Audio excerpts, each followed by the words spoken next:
بسم اللہ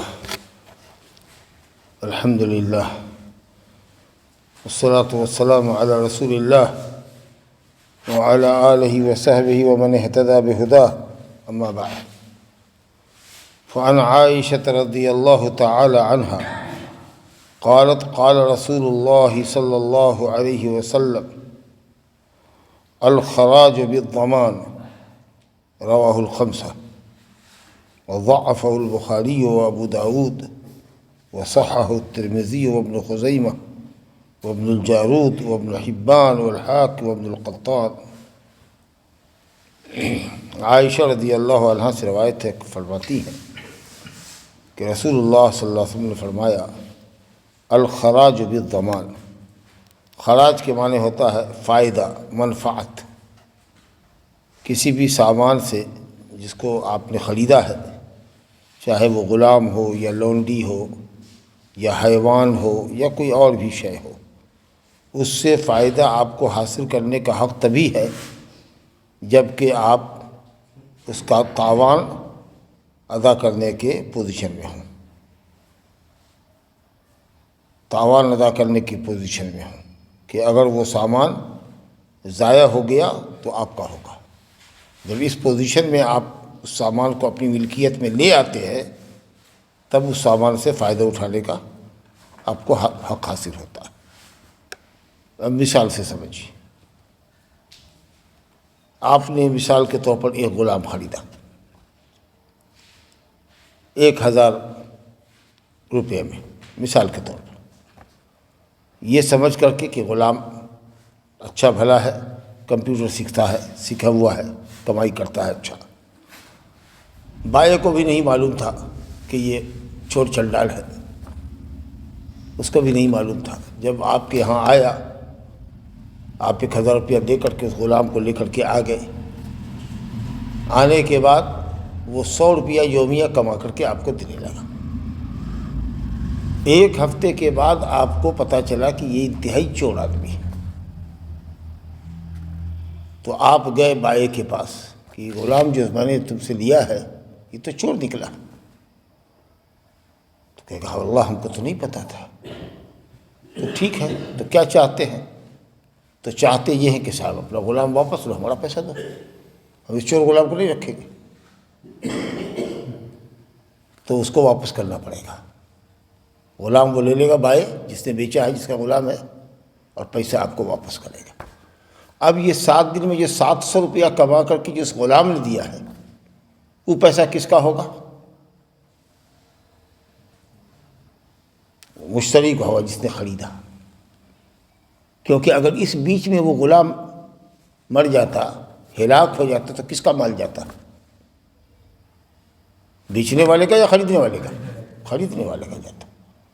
تو جب تاوان ہم سہنے کے پوزیشن میں آ گئے، اس کا کھانا خرچہ بھی ہمارے ہی ذمے ہے، اس بیچ میں اگر وہ بیمار پڑا ہے تو اس کا علاج بھی ہم ہی نے کرایا، اگر ہلاک ہو جاتا تو ہمارا مال ہلاک ہوتا۔ تو ظاہر ہے کہ اس بیچ میں جو کمائی اس نے کیا ہے، وہ غلہ، وہ منفعت ہمارے لیے نہیں ہوگی تو کس کے لیے ہوگی؟ آپ سمجھا؟ تو نبی صاحب نے فرمایا کہ منافع، فائدہ لینے کا حق تبھی ہوگا جب آپ اس کی ضمانت آپ کے ذمے ہو، تاوان آپ کے ذمے ہو، نقصان کی بھرپائی آپ کے ذمے ہو۔ اب ایک دوسری مثال سے سمجھیں، ہم نے ایک شخص سے زمین خریدی، 1 ایکڑ زمین ہم نے خریدی، مثال کے طور پر 10 لاکھ روپے میں۔ 1 سال اس میں سے ہم نے غلہ اپجایا، پیداوار کی، 2 فصل کاٹی، گیہوں بھی، دھان بھی۔ 1 سال کے بعد یہ معلوم ہوا کہ زمین جس نے بیچی ہے تو دوسرے کی شے تھی۔ اس نے کورٹ میں کیس کر دیا، اور کیس سے فیصلہ یہ ہوا ہے کہ صاحب جس نے بیچا ہے وہ انلیگل بیچا ہے، اور سامان والے کو پلٹاوے گا وہ۔ سمجھا؟ تو ہم نے کہا کہ ٹھیک ہے، تم سے میں نے خریدا تھا، لاؤ میرا 10 لاکھ روپیہ۔ تو وہ جس نے زمین ہم سے بیچی ہے اس کو 10 لاکھ روپیہ ہم کو دینا پڑے گا۔ اب وہ جو کہے گا کہ 2 فصل جو آپ نے کاٹی، تو ہم کہیں گے وہ اس لیے کاٹی کہ تم سے ہم نے خریدا تھا، تم کو مالک حقیقی سمجھ کے تم کو دیا تھا، زمین ہماری تھی، بویا ہم نے تھا، اگر ہماری فصل کٹ جاتی، اس میں کوئی کاٹنے سے پہلے چور لے کے جاتا تو مارا جاتا کہ ہمارا جاتا. لہٰذا وہ جو 1 سال کی پیداوار ہوئی جس سے خریدا اس کی ہوئی، اس کا وہ کوئی تاوان تم کو نہیں دے گا، اس کی کوئی کمی نہیں کرے گا وہ، البتہ اپنا 10 لاکھ روپیہ واپس لے گا. اب سمجھا؟ تو کوئی بھی سامان اگر آپ خرید کے لے کے جاتے ہیں، اب بعد میں اس پر کسی عیب پر مبتلا ہوتے ہیں، تو آپ کو حق ہے کہ اس سامان کو بائیں کو آپ توڑ دیجئے، بائیں کے پاس لے جا کے پٹک دیجئے، اپنا پیسہ لے لیجئے. اور اس درمیان میں جو کچھ آپ نے اس سامان سے فائدہ اٹھایا ہے وہ سامان آپ کا ہوگا، کیونکہ وہ سامان آپ کی ملکیت میں آ چکا تھا، آپ کی تحویل میں آ گیا تھا. اب اگر وہ ہلاک ہوتا تو تاوان آپ کو سہنا پڑتا، نقصان آپ کو سہنا پڑتا. بیچ میں آپ نے کھانا خرچہ اس کا آپ نے برداشت کیا، اخراجات آپ نے برداشت کیا. تو یہی نبی صلی اللہ علیہ وسلم نے فرمایا الخراج بالضمان، فائدہ لینے کا حق آپ کو تبھی ہوگا جبکہ آپ اس کا نقصان بھی سہنے کے پوزیشن میں ہو جائیے. بہت واضح. اگرچہ بخاری اور ابو داؤد نے اس کو ضعیف کہا ہے، لیکن اور دوسرے علماء نے اس کو صحیح مانا ہے حدیث کو. تو قاعدہ یہی ہے کہ کوئی بھی سامان آپ اس سے فائدہ تبھی اٹھا سکتے ہیں جبکہ وہ آپ کی ملکیت میں آ جائے، آپ کی تحویل میں آ جائے. اور اب جب کوئی گھاٹا ہو یا نقصان ہو، کوئی سامان لے کے آ گئے، اس سے فائدہ تو آپ لے رہے ہیں، لیکن مان لیجئے کہ اگر وہ غلام 1 ہفتے میں کے اندر میں 2 دن 3 دن کے اندر میں اگر وہ مر جاتا، فطری موت اپنی مر جاتا، تو کس کا نقصان ہوتا؟ خریدار کا. تو جب خریدار کا نقصان ہوتا تو اس بیچ میں اگر اس غلام سے فائدہ کچھ ہوا تو اسی کو بھی لینا چاہیے. چلیے، بہت اچھی بات، بہت سیدھی سے سادی گفتگو تھی جو آپ نے سمجھی. ایک دوسری حدیث دیکھیے، یہ ہے کسی کو بیع و شراء کے لیے وکیل بنانا، اپنا نائب بنانا، اپنا قائم مقام بنانا. اب ہوشیار آدمی ہیں، ان پر بھروسہ ہے، کہا کہ آپ جا رہے ہیں تو بکرا جا رہے ہیں بکرا کی منڈی میں خریدنے کے لیے، 1 تو بکرا میرا بھی لیتے آئیے گا ذرا اچھا فرما تندرست دیکھ کر کے. تو 10,000 روپیہ میں نے ان کو دیا. اب ماشاءاللہ یہ ہے ہوشیار آدمی. اب انہوں نے دیکھا کہ صاحب 10,000 میں تو ان کو 2 بکرا مل گیا، اچھا تلوبند ہمارے بھاگ سے، سمجھا کہ نہیں، ہماری قسمت سے. اب انہوں نے ہوشیاری یہ کیا کہ 1 بکرے کو 10,000 میں بیچ دیا، اور 1 بکرا لا کے بھی دے دیا، 10,000 روپیہ بھی لا کے دے دیا. کہا کہ لیے صاحب آپ نے جو 10,000 دیا تھا ماشاءاللہ 1 بکرا بھی آپ کو مل گیا، 10 کا 10 پہ مل گیا. تو انہوں نے ایک طرح سے احسان کیا ہم پر، تو یہ دعا کے مستحق ہیں. سمجھا نا؟ نبی صلی اللہ علیہ وسلم نے ایسے ہی کیا. عروہ بارقی رضی اللہ عنہ کہتے ہیں کہ نبی صلی اللہ علیہ وسلم نے ان کو 1 دینار دیا، ایک سکہ ہوتا تھا سونے کا، کہا یہ سنا لو اور جا کر کے اس سے 1 قربانی کا جانور خرید لو، 1 قربانی کا جانور خرید لو، اور شاتن یا بکری خرید لو، یعنی قربانی کے لیے بکری خرید لو، یہ مطلب کہہ لیجیے قربانی کی 1 بکری خرید کے لا دو. آدمی ہوشیار تھا، خرید و فروخت میں ماہر تھا. یا ہو سکتا ہے کہ کوئی بیچنے والا ایسا مل گیا ہو جس کے پاس جوڑا رہا ہو خصی کا، اور جلدی میں رہا ہو اور چاہتا ہو کہ اونے پونے بھی اگر کوئی دام دے دے گا تو بیچ کے چلے جائیں گے. 10-10 ہزار کا دونوں خصی تھا، پھٹکا کے اگر بیچتا الگ الگ کر کے اور کچھ انتظار کرتا مارکیٹ میں تو ہو سکتا ہے کہ اس کو 10-10 ہزار مل جاتا. لیکن اسے کہا نہیں کم کرو. اچھا چلیے دونوں کا 10,000 دے دیجیے. ہو سکتا ہے کوئی ضرورت رہی ہو اس کو جلدی میں، اس نے 10,000 میں ان کو دے دیا وہ خصی. مولانا صاحب کی نیت سے انہوں نے لے لیا. اب پھر انہوں نے کہا کہ انہوں نے مانگا تو 1 ہی بکرا ہے، دیکھتے ہیں کہ 1 بکرا بازار میں بیچ دیتے ہیں. اب اپنی طرف سے یہ دماغ لگا رہے ہیں، تصرف کر رہے ہیں، سمجھا کہ نہیں. تو انہوں نے جب 1 بکرے کو بیچا تو کوئی خریدار آپ کے جیسا مل گیا. کہا بھائی کہاں لے کے جا رہے ہو 2 بکرا، 1 بکرا ہم کو دے دو، 10,000 لگے گا.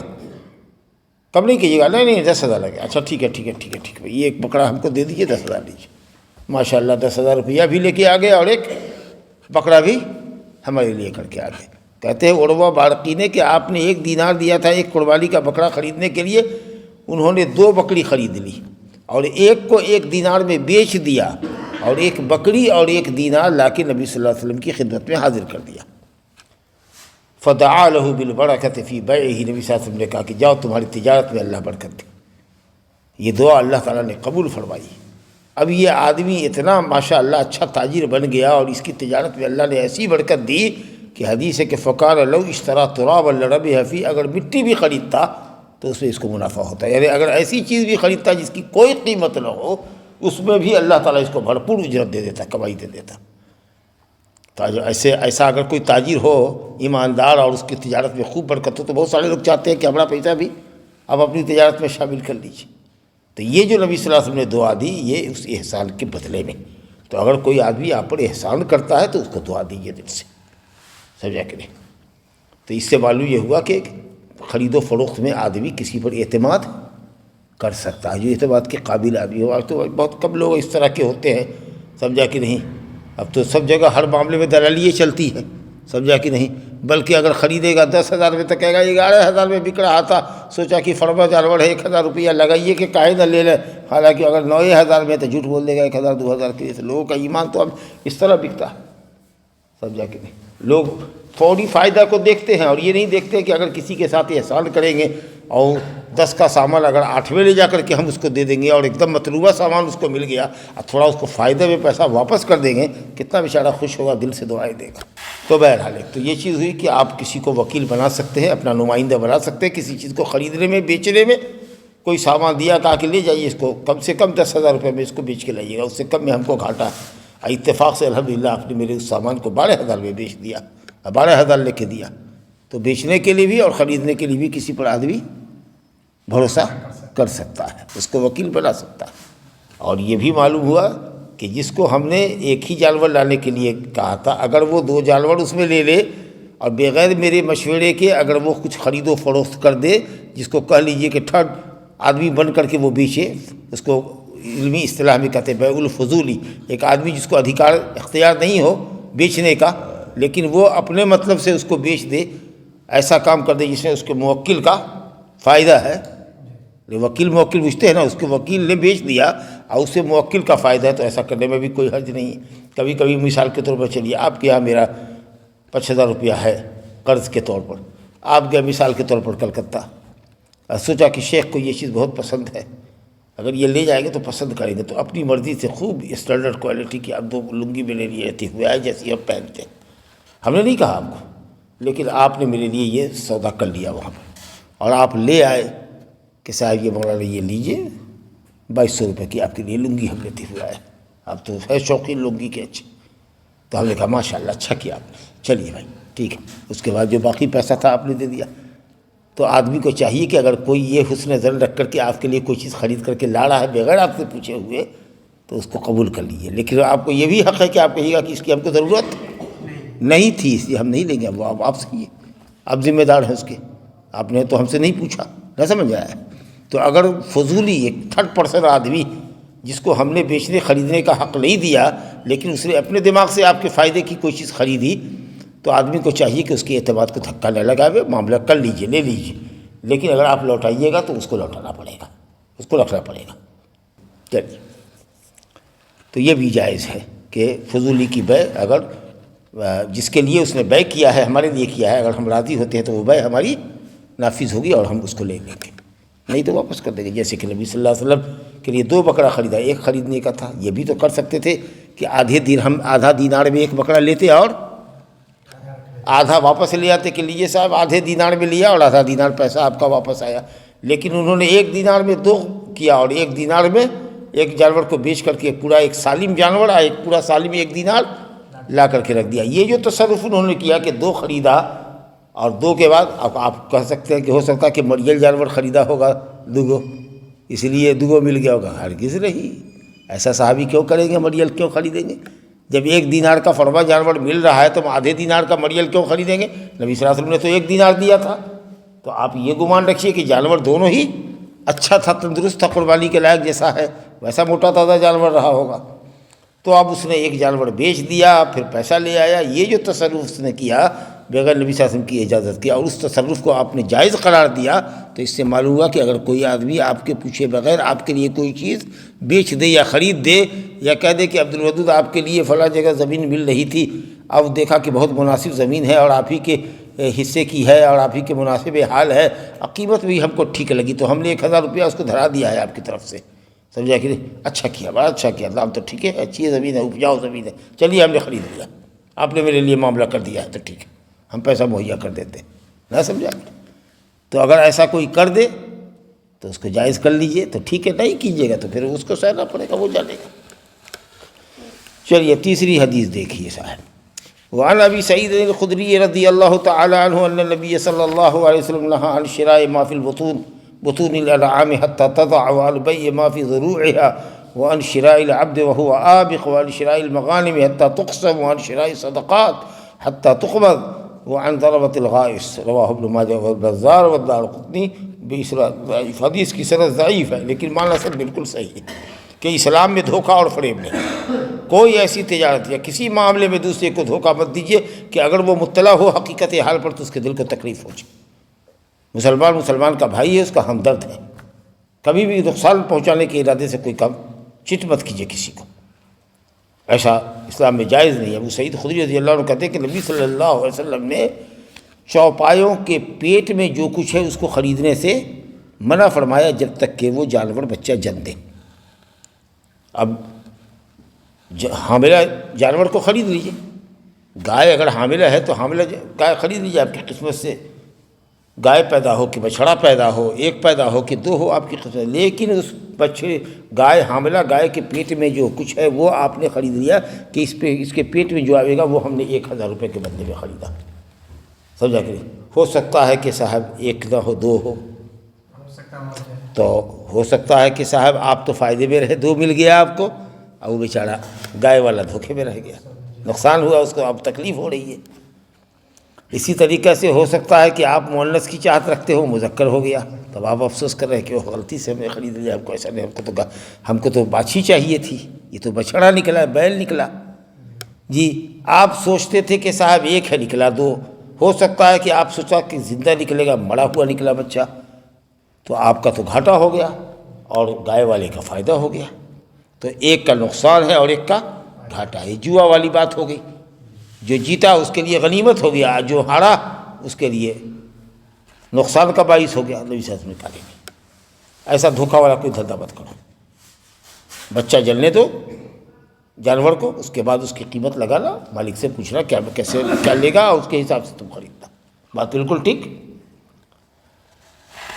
وَالْبَيْءِ مَا فِي ضُرُوعِهَا، اور اسی طریقے سے دودھار جانور کے تھن میں جو ہے دودھ، اس کو آپ نے تھن میں ہی خرید لیا، کہا کہ چلو 200 روپیہ میں ہنڈا اس کا تھن گاڑو، جتنا دودھ نکلے گا 200 روپیہ دیں گے۔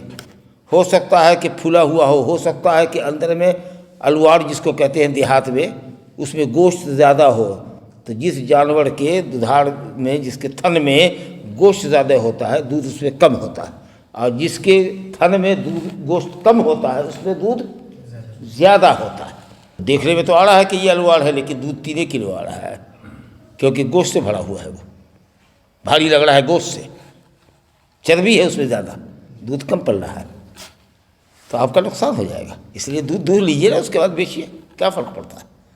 کیوں آپ ایسی چیز ایسا کر رہے تھے، دھوکے کا سودا کر رہے، سمجھ رہے تھے کہ 200 روپے میں 5 لیٹر ہو جائے گا، اور ہو گیا 1 لیٹر میں وہ دیرا ختم ہو گیا۔ پھر یہ بھی ہو سکتا ہے کہ آپ نے معاملہ کیا کہ دو ہو اور جانور اب دھونے نہیں دے رہا ہے، لتھاڑ مار رہا ہے، اب کتنوں باندھ چھاند کر رہے ہیں اور وہ دودھ دینے کو تیار نہیں، کیسا معاملہ ہوگا؟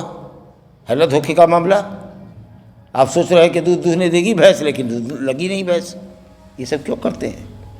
وعن شراء العبد وهو عابق، آپ کسی کا غلام خرید رہے ہیں یا کوئی اپنا غلام بیچ رہا ہے، ذرا حالانکہ غلام بھاگا ہوا ہے، اب ہم سمجھا کہ غلام ہمارا بھاگا ہوا ہے، 10,000 کا تھا، 5,000 میں دے تو غلام بھاگا ہوا ہے، تو اگر بھاگا ہوا غلام جو 10,000 کا تھا 5,000 میں بیچ دیا، اتفاق سے 2-3 دن کے بعد بوڑھا کر کے کہیں سے آ گیا، تب تو واہ واہی ہو گئی آپ کی، اور اگر نہیں آیا تب کا تو آپ کا لاس ہوا، کاہے کے لیے؟ غلام کو آ جانے دیجیے۔ لیکن اگر ہیبا کر دیں کہ ارے بھائی یہ غلام ہمارا بھاگا ہوا ہے، 2-3 دن سے اس کی تلاش جاری ہے لیکن مل نہیں رہا ہے، جاؤ میں نے تم کو ہدیہ کر دیا، ہیبا کر دیا، بغیر پیسے کے تم کو دے دیا، تو یہ جائز ہونا چاہیے کہ نہیں؟ ہے اس میں کوئی حرج تو نہیں ہے، اگر آ گیا تو الحمدللہ مل جائے گا آپ کو، نہیں آیا تو آپ کا کیا گھاٹا ہے؟ کوئی پیسہ ہم کو تھوڑے دیا ہے۔ لیکن اگر خریداری کر رہے ہیں آپ اور نہیں ملا غلام، بھاگا ہوا واپس نہیں آیا، تو آپ کا تو نقصان ہو جائے گا۔ تو کہا کہ غلام کو خریدو مت درا حالے کہ وہ بھاگا ہوا ہو۔ وعن شراء المغانم حتیٰ تقسم، اسی طریقے سے غنیمت کا مال جو جنگوں میں حاصل ہوتا تھا، کفار و مشرکین سے لڑائی ہوتی تھی، اس میں جو غنیمت کا مال ملتا تھا اس کو ہم نے بیچ دیا کہ جا رہے ہیں، اور جو ہم کو غنیمت ملے گی وہ 5 لاکھ روپیہ میں آپ کے ہاتھ بیچا. ہو سکتا ہے کہ غنیمت نہ ملے، ہو سکتا ہے کہ غنیمت ملے تو اتنے دام کی نہ ہو سکتا ہے کہ زیادہ دام کی ہو، بہت سی چیزیں ہیں. اسی طریقے سے کوئی فقیر مسکین یہ کہے کہ اس مرتبہ جو زکوٰۃ گاؤں میں بٹے گی یا فطرہ کی جو رقم بٹے گی، غلہ ہم کو ملے گا، گیہوں من کا من ملتا ہے، ہم کو بوڑے کا بوڑا ملتا ہے، پورا گاؤں والا غلہ جمع کرتا ہے، ماشاءاللہ 10 آدمی لینے والا ہے، 10 بوڑا سے کم نہیں گیہوں ملتا، جتنا بھی ملے گا چلو 5,000 روپے کے عوض ہم نے بیچ دیا تم کو. ہو سکتا ہے کہ 10 آدمی نے اس مرتبہ دیا تم کو، ہو سکتا ہے کہ 10 بوڑا ملا، 10 تھیلا ملا. اب 5,000 میں تم نے اس کو ہنڈا بیچ دیا ہے، ابھی وہ تمہارے پاس آیا نہیں ہے صدقہ، تو کہا کہ خبردار صدقے کی تقسیم یا صدقے کو خریدو کسی فقیر سے جبکہ اس کے ہاتھ میں ابھی صدقہ آیا نہیں، وہ اس کا مالک نہیں بنا. جس چیز کے مالک نہیں ہو کیوں بیچ رہے ہو؟ وہ ضربت الغائص، اسی طریقے سے کوئی کہے جو ڈبکی لگاتا ہے ندی میں، تالاب میں، سمندر میں، کہا کہ ایک مرتبہ میں غوطہ لگاتا ہوں اور سیپ موتی کو تلاشتا ہوں، غوطہ خور ہے. اب جتنا موتی آوے، ہیرا آوے، جو بھی آوے، قیمتی سے قیمتی آوے، 500 روپیہ پر غوطہ لے گئے.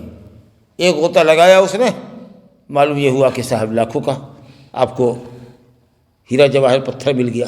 اور ہو سکتا ہے کہ ایک ڈبکی لگایا 10 منٹ کے بعد جب اوپر ہوا تو کچھ نہیں ہے اس کے ہاتھ میں. سمجھ گئے نا؟ تو یہ ساری چیزیں دھوکے کی. کوئی بھی معاملہ جس میں دھوکہ ہو، اور فریقین میں سے کوئی بھی جب حقیقت حال پر مبتلا ہو، نتیجے پر مبتلا ہو، تو ایک کو افسوس ہو اور ایک کو خوشی ہو جیتنے کی، یا ایک کو ہارنے کا غم ہو، یہ اسلام جائز قرار نہیں دیتا. وہ آگے کی بات. وعن ابی مسعود رضی اللہ عنہ، وعن ابی مسعود رضی اللہ تعالی عنہ قال قال رسول اللہ صلی اللہ علیہ وسلم لا تشتروا السمك في الماء فإنه غرر، رواہ احمد، واشار الى ان الصواب وقفه. ابو مسعود رضی اللہ تعالی عنہ سے روایت ہے، رسول اللہ صلی اللہ علیہ وسلم نے فرمایا مچھلی نہ خریدو پانی میں کیونکہ یہ دھوکہ ہے، بڑا تالاب ہے. سمجھا کہ نہیں؟ آپ مچھلی والے سے مچھلی خرید رہے، ایک مرتبہ جال ڈالو، جو آئے گا 10,000 روپیہ دے گا. ہو سکتا ہے کہ اس سے زیادہ کا مال آئے، ہو سکتا ہے کہ نہ آئے. جس طرف سوچ کے جال مارا تھا، اندر اندر پانی میں مچھلی نکل گئی دوسرے سائڈ، ایک کو وہ نہیں آیا کچھ نہیں، سوائے 2-4 پٹھیا مچھلی کی، چھوٹی چھوٹی مچھلی کے کچھ نہ آیا. کہ تو اندر اندر ہے، دیکھ تو نہیں رہے آپ، دھوکہ ہے. تو پانی میں لوگ کہتے ہیں نا کہ پانی میں مچھلی 9 ٹکڑا بکھرا حصہ بانٹ رہے ہو، پہلے شکار کر لو اس کے بعد بانٹو گے. تو آپ خرید رہے ہیں پانی کی مچھلی، سمجھا کہ ہو سکتا ہے کہ وہ ادھر سے ادھر چلی جائے. ندی اور تالاب لگا ہوا ہے، ہو سکتا ہے کہ تالاب سے ندی میں بہہ جائے، مچھلی نکل جائے. لیکن بعض اہل علم نے کہا کہ اگر دھوکے کا سودا نہ ہو، مثال کے طور پر ایک دھوڑ زمین کے اندر میں 10 ہاتھ کے گڑھے میں پانی ہے، 10 ہاتھ کے گڑھے میں پانی ہے، اب پانی بھر گھٹنا ہے یا بھر کمر کے برابر ہے، اب پانی بالکل صاف شفاف ہے اور اس کے اندر تیرتی ہوئی مچھلیاں آپ کو نظر آ رہی ہیں، آپ دیکھ رہے ہیں کہ مچھلی کی کیا پوچھ ہے. تو آپ نے اس گڑھے والے سے کہا بھائی ایسا کرو کہ چلو ہنڈا ہنڈی 10,000 روپیہ لے لو، اس گڑھے کی جو ساری مچھلی ہے وہ ہم کو نکال کر کے دے دو. اور آپ کو لگ رہا ہے کہ ہم سب کچھ دیکھ رہے ہیں اس کے اندر، تو الحمدللہ علماء نے کہا کہ یہ جائز ہے. لیکن جہاں دھوکہ ہو کہ کتنے پانی میں، اتھا پانی میں مچھلی ہے، مچھلی دیکھ نہیں رہے ہیں، تو ایسی صورت میں دھوکے کا سودا ہوگا، وہ آپ نہیں کر سکتے. حدیث ابو مسعود رضی اللہ عنہ سے موقوف ہے، صحابی کا قول ہے گویا کہ، بہرحال لیکن ہے دھوکے کا سودا. کوئی بھی چیز اسلام میں دھوکے کی جائز ہے. وعن ابن عباس رضی اللہ عنہما قال نہا رسول اللہ صلی اللہ علیہ وسلم ان تباع ثمرة حتى تطعم ولا يباع صوف على ظهر ولا يباع صوف على ظهر ولا لبن في زرع، رواه الترمذی طبرانی فی الاوسط الی آخر. کہتے ابن عباس رضی اللہ عنہما کہتے ہیں کہ رسول اللہ صلی اللہ علیہ وسلم نے منع فرمایا پھل کی بیع کرنے سے جب تک کہ وہ کھانے کے لائق نہ ہو جائے. آم کا پھل ہو یا لیچی ہو یا کھجور ہو یا انگور ہو، جب تک وہ کھانے کے لائق نہ ہو جائے، یعنی جب تک کہ وہ پکنے نہ لگے اور کھانے کے لائق نہ ہو جائے، اس وقت تک پھل کی بیع جائز نہیں ہے. اب اسی سے آپ سمجھیے کہ ہم لوگوں کا جو طریقہ ہے دیہاتوں میں کہ ابھی آم کے اندر جو ہے وہ پھول ہی آیا ہے یا پھل بہت چھوٹا ہے، سمجھا کہ چٹنی بنانے کے لائق ہے، اور اس کی بے کر رہے ہیں آپ، ابھی بے کر رہے ہیں، 3 مہینہ 4 مہینہ 3 مہینہ رہے گا وہ پیڑ کے اوپر، اور زمین کی طاقت اور پیڑ کی قوت سے وہ پھل چھوٹے سے بڑا ہوگا، اور پھر نہ جانے توڑنے کے وقت تک کتنی آندھیاں آئیں گی، کتنے اولے گریں گے، اور پھل خراب ہو جائے گا، تو یا تو واہ واہی ہوگی خریدار کی، یا نہیں تو پھر وہ سر پکڑ کے بیٹھ جائے گا، رونے لگے گا، تو اس کو لاکھوں کا چوڑا لگا۔ اور آپ سمجھتے ہیں کہ ہم نے صاحب پھول میں بیچ دیا اس کو، اور ہم گھر میں اپنا روپیہ گھسا لیا، فائدے میں رہے۔ بالکل حرام ہے اس طرح کی تجارت۔ پکڑے دیجیے پھل کو، جب وہ پکے گرنے لگے اکا دکا، کھانے کے لائق ہو جائے، تب ہی اس کی بے کیجیے۔ تو کہا کہ پھل کی بے جائز نہیں ہے جب تک کہ وہ کھانے کے لائق نہ ہو جائے۔ اسی طریقہ سے جانور کی پیٹھ پر اون کا بیچنا جائز نہیں ہے۔ جانور کی پیٹھ پر اون کا، بھیڑ کے اوپر جو ہوتی ہے اس کو اون، اس کو کاٹا جاتا ہے، قینچی سے اس کو پورا کاٹا جاتا ہے، پھر اس کا دھاگا بنتا ہے، پھر اونی کپڑے تیار ہوتے، سمجھا کہ نہیں؟ تو کہا کہ نہیں، کیونکہ ہو سکتا ہے کہ اس میں اختلاف ہو، بائیں چاہے گا کہ 1 انچی چمڑے سے اٹھا کر کے کاٹو، اب وہ چاہے گا کہ اس کو جڑ بھرا کر کے کاٹے، بلکہ بلیڈ سے ہم موڑ دیں، اس کی ایک دم جڑ سے پورا زیادہ لمبا اون آئے ہمارے پاس، اختلاف ہو جائے گا۔ اور خاص کے آج خریدا کہا کہ ہم 3 دن کے بعد آ کر کے اس کو کاٹیں گے، اور ہو سکتا ہے کہ اس 3 دن کے اندر میں وہ اون نیچے سے نکل کے اور بڑا ہو گیا، تو بھیڑ والا کہے گا کہ اتنا فاضل ہوا ہے 3 دن کے اندر میں، آپ اتنا اوپر سے کاٹیے، وہ کہے گا نہیں ہم جڑ سے کاٹیں گے۔ تو بھئی کاٹ کے لاؤ نا، کاٹ کے لاؤ، کلو کے حساب سے جیسے بیچتے ہو بیچو۔ لیکن بعض اہل علم نے کہا کہ اگر اسی وقت کاٹ لے، اور معاشرے میں ان کی یہاں طریقہ رائج ہو کہ جڑ سے کاٹا جاتا ہے یا آدھا انچی اوپر سے کاٹا جاتا ہے، اگر یہ چیز لوگوں میں معلوم ہے اور اس عادت کے مطابق بکری ہو رہی ہے، اور اسی وقت وہ کاٹے گا، اور جو طریقہ کاٹنے کا ہے اتنا چھوڑ کے ہی کاٹا جائے گا، اگر یہ سب طور طریقہ پہلے سے بنا ہوا ہے، تو ان کے اوپر، بھیڑ کے پیٹھ کے اوپر بھی ان کو خریدنے میں کوئی حرج نہیں۔ اور وہی جو حدیث پڑھا آپ نے پہلے، ولا لبن فی زرع، اور تھن کے اندر دودھ کی بے مت کرو جب تک کہ اس کو دودھ ڈالو۔ کہتے ہیں کہ یہ حدیث اکرمہ سے مرسل ہے، یعنی اکرمہ نے ڈائریکٹ روایت کیا ہے نبی صلی اللہ علیہ وسلم سے، اس لیے مرسل روایت ہو گئی۔ اور بعض اہل علم نے کہا ہے کہ یہ حدیث ابن عباس سے بھی موقوفاً آئی ہے قوی سند سے، اور بیہقی رحمۃ اللہ علیہ نے کہا کہ یہ موقوف ہے، ابن عباس کا قول ہے۔ بہرحال چونکہ یہ دھوکے کی چیز ہے، اس لیے بے غرر، دھوکے کی بے سے نبی صلی اللہ علیہ وسلم نے منع فرمایا ہے، اس کے اندر یہ داخل ہے۔ چلیے ایک آدھ حدیث اور ہے، وعن ابی ہریرہ رضی اللہ تعالی عنہ ان النبی صلی اللہ علیہ وسلم نہى عن بیع المضامین والملاقی، رواہ البزار وفی اسنادہ ضعف۔ اس کے اندر بھی کمزوری ہے، لیکن ایک دم موضوع سیکھ کے معنی ٹھیک ہے۔ ابو ہریرہ رضی اللہ عنہ کہتے ہیں کہ نبی صلی اللہ علیہ وسلم نے منع فرمایا جانور کے حمل کو خریدنے سے۔ کوئی بھی جانور، اونٹنی ہو، گائے ہو، بھینس ہو، بکری ہو، یا کوئی دوسرا جانور ہو، اس کے پیٹ میں بچہ ہے، اس حمل میں، جنین کو جو حمل میں بچہ ہے، اس بچے کو خریدنے سے منع کیا جب تک کہ وہ بچہ باہر نہ آ جائے، جو آپ نے پہلے پڑھا۔ اور فرمایا والملاقی، اور جانور مذکر کے کا جو نطفہ ہے، جیسے سانڈ ہے جس کو استعمال کرتے ہیں گائے کو حملہ بنانے کے لیے، یا بھینس کے لیے اس کا بھینسا ہے، تو اس پر اگر کوئی کہے کہ 1 مرتبہ اگر یہ چڑھے گا اور اپنا پانی اس کے رحم میں ٹپکائے گا تو تم سے 500 روپیہ لیں گے، سمجھا کہ جب حمل کی بے جائز نہیں ہے تو کیسے معلوم ہوا کہ وہ حمل ٹھہرے گا اس کو کہ نہیں ٹھہرے گا؟ اور مذکر حیوان نے، جس نے جفتی کی ہے، اس نے نطفہ ڈالا بھی ہے کہ نہیں ڈالا ہے؟ اس نے کہا کہ نہیں، یہ سب دھوکہ ہے، ایسا کرنا جائز نہیں۔ تو حمل کی بے سے اور مذکر جانور کے نطفے کو بیچنے سے، پال کھلانے سے جانور کو، مؤنث کو، اس کی بے کرنے سے نبی صلی اللہ علیہ وسلم نے منع فرمایا۔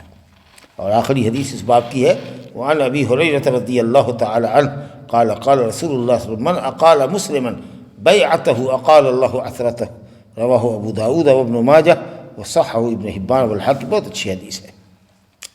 کہتے ہیں ابو ہریرہ رضی اللہ عنہ فرماتے ہیں کہ نبی صلی اللہ علیہ وسلم نے فرمایا جس نے کسی مسلمان کی بیع کو فسخ کر دیا، جس نے کسی مسلمان کی بیع کو فسخ کر دیا، قبول کر لیا، مثال کے طور پر ہم نے آپ سے کوئی سامان خریدا، مثلا یہ کتاب ہم آپ سے 100 روپے میں خرید کے لے کے چلے گئے، پھر ہم کو ندامت ہوئی کہ یہ کتاب ہم کو نہیں خریدنی چاہیے، کسی وجہ سے ہم کو ندامت ہوئی، یا احساس ہوا کہ یہ پیسہ تو ہم کو کسی کو دینا تھا، اس کا قرض تھا، یہ ہم نے کیا کر لیا، سودا تو ہم کو کرنا نہیں چاہیے تھا، ہم آئے فوراً دوڑے اور آپ سے کہا کہ میں نادم ہوں اپنی اس بے پر، میں ابھی آپ سے کتاب لے کر کے گیا تھا، ایسا کیجئے کہ آپ اس کو رکھ لیجئے، مجھ کو پیسے کی سخت ضرورت ہے، میرا پیسہ واپس کر دیجیے۔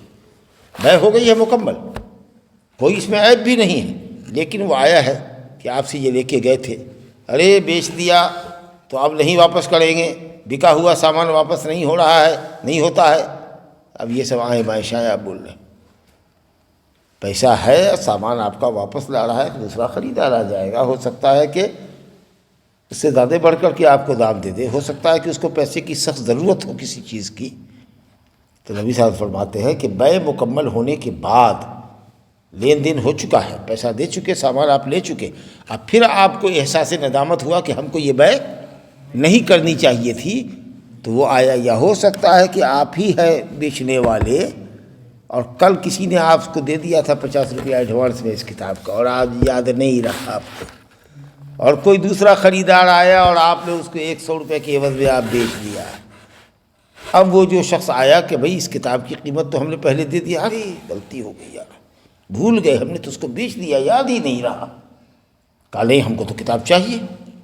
اب وہ خود دکاندار دوڑا ہوا خریدار کے پاس آیا، کہا معاف کیجیے گا، ایسا دھوکہ ہو گیا ہم سے، آپ وہ پیسہ اپنا لے لیجیے اور کتاب ہم کو واپس کر دیجیے تاکہ ہمارا وعدہ پورا ہو سکے، غلطی ہو گئی، معاف کیجیے۔ تو آپ معاف کر دیجیے، اس کو بے کو توڑ دیجیے، کتاب واپس کر دیجیے، اپنا پیسہ لے لیجیے۔ اگر آپ اس طرح کا معاملہ کر دیتے ہیں، کوئی معاملہ آپ سے زمین پر ہی ہوا، مان لیجیے کہ آپ کو 1 لاکھ روپیہ ایڈوانس دے چکے ہیں اور اس کے بعد آئے کہا کہ نہیں ہم کو روپیہ پڑ نہیں رہا ہے، سمجھا کہ نہیں، اور ہم بہت مجبور ہیں، پریشان ہو رہے ہیں، ایسا کیجیے کہ ہمارا پیسہ آپ واپس کر دیجیے، واپس کر دیجیے۔ تو کہا کہ جس نے کسی مسلمان کے بے کو توڑ دیا، یعنی اس کے کہنے پر، اس کی خواہش کے مطابق پیسہ اس کا واپس کر دیا یا سامان اپنا واپس لے لیا، اقال اللہ عثرتہ یوم القیامت، تو اللہ اس کے عمل کے حساب سے اس کو بدلہ دے گا کہ قیامت کے دن اس کی گناہوں کو بھی، اس کی غلطیوں کو بھی اللہ تعالیٰ معاف کر دے گا، سمجھ لیں گے۔ لیکن دام اتنا ہی لیجیے، اچھا ہے۔ اب آپ کے یہاں آیا کہ لے لیجیے کتاب، ہم کو پیسہ دے دیجیے، تو آپ اس کا فائدہ اٹھا رہے ہیں، کہا کہ نہیں 80 روپیہ دیں گے، واپس تو لے لیں گے لیکن 80 روپیہ دیں گے۔ تو بعض علماء نے کہا کہ جائز ہے، ہو سکتا ہے کہ اب اس کا گراہک ملا تھا، آیا تھا آپ کے جانے کے بعد ایک آدمی، لیکن اب وہ کب آوے گا نہ آوے گا، کتاب ایسے ہی پڑی رہے گی، ہم نے تو سوچا کہ بک گئی، لیکن یہ ہے کہ اب اس کو تو بہت دن ہم کو رکھنا پڑے گا، سمجھا کہ نہیں، اس لیے تو 10 روپیہ تو آپ کا کاٹیں گے۔ تو بعض اہل علم نے کہا کہ ایسا کرنا بھی اس کے لیے جائز ہے، ہو سکتا ہے کہ مارکیٹ میں دام گر گیا ہو، اب ہم اس کو بیچیں گے بھی تو یہ 80 روپے میں ہی بکے گا، 100 میں نہیں بکے گا، میرا گھاٹا لگ رہا ہے، تو 20 روپیہ کم کر کے ہم واپس لیں گے۔ تو بعض اہل علم نے کہا کہ یہ بھی جائز ہے، لیکن بہتر یہ ہے کہ جتنی قیمت میں خریدا گیا ہے اتنی ہی قیمت لے کر کے اس کا سامان اس کو واپس کر دیجیے، یا سامان اپنا لے لیجیے، اس کا پیسہ واپس کر دیجیے اس کو۔ اگر آپ کسی پر یہ احسان کرتے ہیں، انشاءاللہ اس کا بدلہ یہ ملے گا کہ اللہ تعالیٰ آپ کی لغزشوں کو قیامت کے دن معاف کرے گا۔ اب تو دکاندار ہے نا، کوئی سوٹ لے کے چلا گیا، کوئی لہنگا لے کے چلا گیا، اب پھر آیا واپس کر کے کہ نہیں ہم کو نہیں خریدنا ہے، سمجھا کہ نہیں، پیسہ ہمارا واپس کر دیجیے، سامان لے لیجیے، ہم کو پیسے کی ضرورت ہے، یا اس کو یہ لگ رہا ہے کہ وہ آپ نے بہت زیادہ پیسہ چارج کر لیا ہے، تو ٹھیک ہے، نہیں ہے قبول، لے گیا ہے، جو کا تو ایسے ہی پیکنگ لا کے آپ کو دے رہا ہے، تو کیا لگتا ہے ٹھیک ہے، اس کا پیسہ واپس کر دیجیے، اللہ تعالیٰ آپ کو آپ کے کاروبار میں برکت دے گا۔ ہو سکتا ہے کہ اس سے زیادہ مہنگے میں کوئی خریدار آ جائے آپ کے سامنے، تو اللہ پہ بھروسہ رکھیے۔ تو اگر کوئی اچھا، مسلمان کا مطلب یہ نہیں ہے کہ اگر کوئی ذمی آوے، کوئی کافر آوے تو اس کے ساتھ معاملہ ایسا نہیں کریں، گڈ ول بنا کے اپنا رکھیے۔ لیکن ہاں، اگر تھان میں سے کپڑا کاٹ کر کے دیا ہے، اب وہ کٹا ہوا تھان تم نے 1 میٹر لیا، اب وہ کون لے گا کہ نہیں لے گا، وہ ہو سکتا ہے کہ ٹکڑے کے دام میں ہم کو بیچنا پڑے، نہیں بھائی یہ نہیں کریں گے۔ لیکن اگر پورا ایک سوٹ ہے، پوری ایک ساڑی ہے، پورا ایک سیٹ ہے، اگر وہ جو کا تو واپس کر رہا ہے اور ہمارا سامان بک جائے گا اور وہ آپ سے معذرت خواہ ہو رہا ہے، اپنا پیسہ مانگ رہا ہے، تو آپ کو یہ کام کر دینا چاہیے، اللہ تعالیٰ اس کا آپ کو اچھا بدل دے گا۔ ھذا وباللہ التوفیق، صلی اللہ علیہ نبینا محمد وآلہ وسلم۔